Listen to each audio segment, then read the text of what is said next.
اللہ تعالی نے سب سے پہلے عورت کی شرمگاہ کو کب اور کیوں پیدا فرمایا اور کون سے جسم کے حصے؟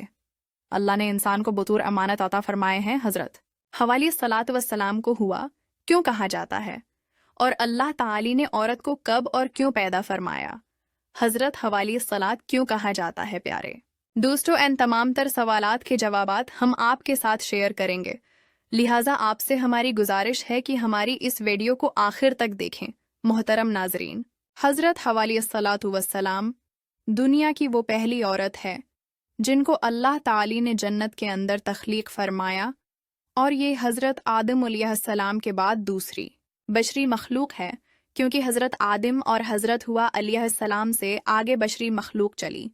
اس وجہ سے انہیں تمام انسانوں کی ماں کہا جاتا ہے، جیسا کہ اللہ تعالی نے قرآن پاک میں ارشاد فرمایا، وہی ہے جس نے تم کو ایک جان سے پیدا فرمایا اور اسی سے اس کی بیوی کو بھی پیدا فرمایا تاکہ وہ اس سے سکون حاصل کر سکے۔ محترم ناظرین، اس آیت کے ترجمہ سے پتہ چلتا ہے کہ اللہ تعالی نے عورت جیسی حسین مخلوق کو آدم اور ان کے بیٹوں کی تسکین کے لیے پیدا فرمایا ہے تاکہ انسان عورت کے قرب سے سکون حاصل کر سکے۔ ایک روایت میں آتا ہے کہ حضرت آدم علیہ السلام جنت میں کچھ اکیلا پن محسوس کرتے تھے، کیونکہ جنت کے اندر آپ کی جن سے آپ کے علاوہ اور کوئی مخلوق موجود نہ تھی۔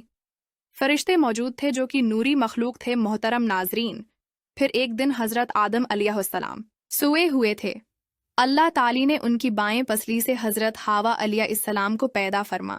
جب حضرت آدم علیہ السلام بیدار ہوئے اور آپ اپنے پاس حسین و جمیل عورت کو پایا تو حضرت حوا علیہ السلام سے پوچھا، تو کون ہے اور تجھے اللہ نے کس طرح اور کیوں پیدا فرمایا؟ حضرت حوا علیہ السلام نے جواب دیا کہ مجھے اللہ تعالی نے آپ کی تسکین کے لیے جسے چاہ پیدا فرمایا، پھر آپ کے دل کے اندر ان کے حسن جمال کو دیکھ کر قریب ہونے اور چھونے کی خواہش پیدا ہوئی، جس پر آپ علیہ السلام ان کی طرف آگے بڑھے، لیکن اللہ تعالی نے آپ علیہ السلام کو منع فرما دیا اور حکم ہوا کہ پہلے اس کو نکاح کا پیغام دو اور نکاح کرو، پھر اس کے بعد قریب ہو کر ان کو چھو سکتے ہو۔ چنانچہ آپ علیہ السلام کے اندر عرض کیا کہ یا اللہ، میں ان کے ساتھ نکاح کیسے کروں؟ اللہ تعالی نے ارشاد فرمایا کہ تم ان سے نکاح کرنے کے لیے میرے پیارے حبیب حضور صلی اللہ علیہ وسلم پر درود پاک پڑھو۔ چنانچہ حضرت آدم علیہ السلام نے حضور صلی اللہ علیہ وسلم پر درود پڑھا۔ پیارے دوستو، یہ دنیا کا واحد نکاح تھا جس کے اندر اللہ تعالی اور اس کے فرشتے نے شرکت فرمائی۔ جب نکاح ہو چکا تو حضرت آدم علیہ السلام نے حضرت حوا علیہ السلام سے کہا کہ آپ میری طرف چل کر آتی ہیں یا پھر میں آپ کی طرف چل کر آؤں؟ انہوں نے کہا کہ آپ میری طرف چل کر آئیں۔ یہی وجہ ہے کہ آج بھی آدم علیہ السلام کے بیٹے عورت کی طرف چل کر جاتے ہیں، اور اگر آدم علیہ السلام خود چل کر نہ جاتے تو ہمیشہ عورت مرد کے پاس چل کر آتی۔ محترم ناظرین، اسی سبب سے بعض لوگوں کا یہ کہنا ہے کہ دنیا کے تمام مردوں کے اندر ان کے باپ آدم علیہ السلام کی طرف عورت کے قریب ہونے اور اسے چھونے اور ان کے قرب سے لذت پانے کی خواہشات پیدا ہوتی ہیں، اور چونکہ یہ نکاح کے بغیر حرام ہے، اسی وجہ سے انسان کو غیر محرم عورت کو دیکھنا حرام قرار دیا گیا، اور اس کے ساتھ تنہائی کو بھی اللہ تعالی نے حرام قرار دیا ہے، کیونکہ یہ چیزیں انسان کی فطرت کے اندر داخل ہیں۔ روایات کے اندر آتا ہے کہ اگر تمہیں کوئی یہ کہے کہ پہاڑ نے اپنی جگہ چھوڑ دی تو اس بات کو مان لو،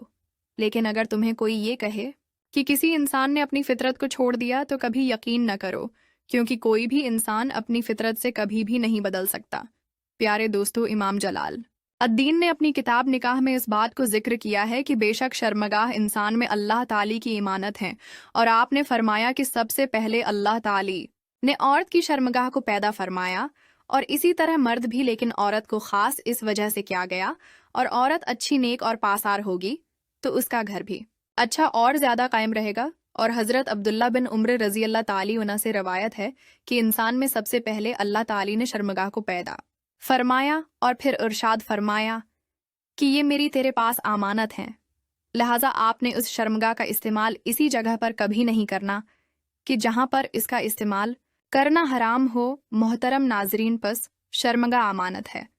کان بھی امانت ہیں، آنکھیں بھی امانت ہیں۔ حضرت معاوض اور عبداللہ بن عمر رضی اللہ تعالی عنہ سے روایت ہے کہ اللہ تعالی نے سب سے پہلے انسان کی شرمگاہ کو پیدا فرمایا، اور پھر جب مکمل ہو گئی تو ارشاد فرمایا کہ اس کو حلال جگہ پر ہی ڈالنا،